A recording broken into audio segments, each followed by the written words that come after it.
मोदी सरकारने घेतलेला जातीय जनगणनेचा निर्णय हा अतिशय ऐतिहासिक अशा प्रकारचा निर्णय आहे। भारतामध्ये 1931 नंतर पहिल्यांदा जातीय जनगणना होते आहे। यापूर्वी मनमोहन सिंगांच्या सरकारने जातीय जनगणना आम्ही करणार अशा प्रकारचा निर्णय केला, पण त्यांच्याच मंत्रिमंडळात विरोध झाल्यामुळे त्याला SECC मध्ये त्यांनी कन्वर्ट केलं आणि जनगणनेच्या ऐवजी ग्राम विकास विभागाच्या माध्यमातून सर्वे केला आणि त्याचे आकडे कधीच प्रकाशित झाले नाहीत।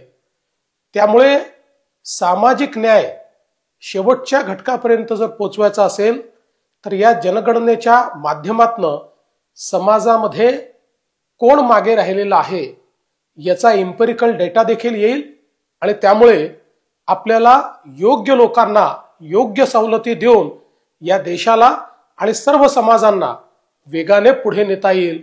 या दृष्टीनं हा अतिशय ऐतिहासिक निर्णय आहे। खरं म्हणजे काँग्रेस पार्टीने गेले अनेक वर्ष अशा प्रकारची मागणी होत असताना कधीही ती मान्य केली नाही।